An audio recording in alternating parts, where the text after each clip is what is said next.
It's the hope that kills you. A phrase that has been rolled out time and time again in the last 19 years to describe the fortunes of our national team. Yes, it has been nearly 2 decades since we qualified for a major tournament. I can still remember as a wide-eyed 16-year-old kid watching Craig Brown leading us out that tunnel in Paris to take on the mighty Brazil.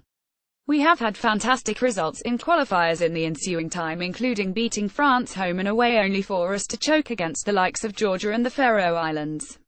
There have been some heartbreakers along the way, where a goal, a bad break, has ended up costing us qualification. I am praying that history doesn't repeat itself in this campaign. But we have left ourselves with no margin of error. We now have 3 games left, which has the attached phrase that strikes fear into the heart of every member of the Tartan army. 3 must-wins. After a very slow start to this campaign, we left ourselves with 4 games we simply had to win and still have to hope for a favor along the way. Of the 4 remaining games we had ahead of Friday, we have started off in what looked like a tough game away to Lithuania with a very positive performance and straightforward 30 win. It's a game that in the past we might have blown. However, we took care of them easily. But let's not get carried away. This is a Lithuania side that has won just 2 qualifiers in the last 3 years, and those were against Malta and San Marino. They are bang average in international terms. We had to pick up 6 points from 6 against them. We really had to. Except we drew at Hampton. Lithuania, a team that we played one recognized striker against at home, dropping 2 precious points. And at Wasnt, the 40-goal striker we went with. No, he was on the bench. To not play Lee Griffiths, or at least go 2 up front against them at home was, in my opinion, criminal.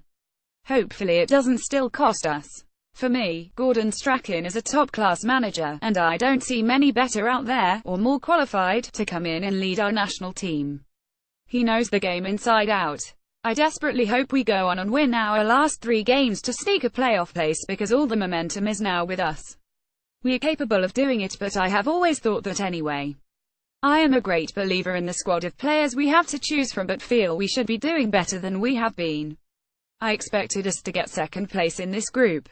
We just had to pick the right players from that squad, and until now I feel we haven't been doing that. And that, I'm afraid, is down to Gordon. It took until we got to the point of no return at Wembley to finally unleash Griffiths, and allow him to have a go. The shackles were off and we played with freedom and courage. That has continued in our performances since then.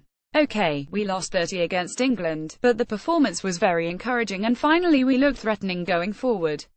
The team that just trounced Lithuania and should have beaten England is night and day from the team that got thumped in Slovakia and toiled badly against the Lithuanians at home. Has Gordon done anything different in terms of training or preparation? I wouldn't have thought so, to be honest. Quite simply, he is playing our best players.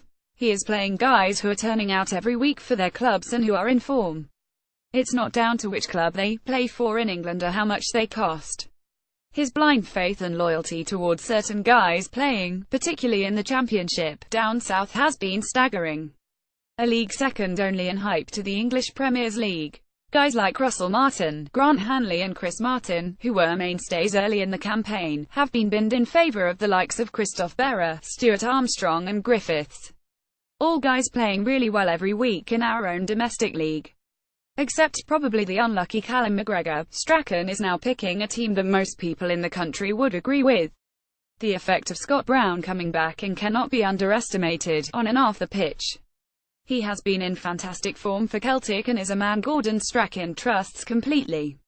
He was very hasty in announcing he was retiring, but realised his mistake quickly and was welcomed back into the fray.